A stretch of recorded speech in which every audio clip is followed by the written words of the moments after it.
Hello বন্ধুরা, আসসালামু আলাইকুম। আহ, আজকে যে বিষয়টা নিয়ে আমি আপনাদের সাথে কথা বলতে চাই সেটা হলো যে আপনি কেমন বাংলাদেশ চান? আপনি আপনার দৃষ্টিতে, আপনার দৃষ্টিকোণ থেকে আপনি কেমন একটা বাংলাদেশ চান? এই প্রশ্নটা যদি আপনারা আমাকে করেন যে আপনি কেমন বাংলাদেশ চান?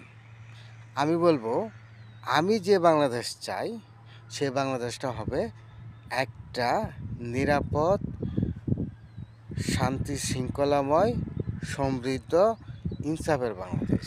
যে বাংলাদেশে আহ, সাধারণ মানুষ নিরাপদে চলতে পারবে।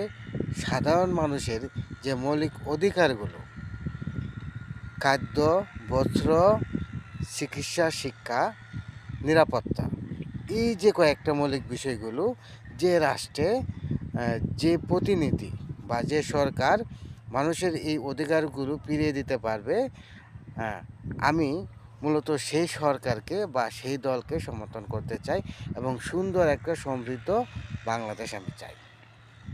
যে বাংলাদেশে কোনো চাঁদাবাজি থাকবে না, যে বাংলাদেশে কোনো দুর্নীতি থাকবে না, এরকম সুন্দর, সমৃদ্ধময় এবং একটা উন্নয়নশীল বাংলাদেশ চাই। যে বাংলাদেশের স্বপ্ন দেখে আমরা 24-এ যে বিপ্লব আমরা ঘটিয়েছিলাম, সেই বাংলাদেশ চাই। যে বাংলাদেশে একজন সরকার বারবার সে ক্ষমতায় ধরে থাকতে পারবে না, ক্ষমতা আঁকড়ে থাকতে পারবে না, যে কখনো সাধারণ মানুষের বুকে লাথি মারতে পারবে না, সাধারণ মানুষকে যে অত্যাচার করতে পারবে না, শাসন শোষণ করতে পারবে না। এই রকম একটা সুন্দর সমৃদ্ধ বাংলাদেশ গড়ার স্বপ্ন আমরা দেখতে চাই।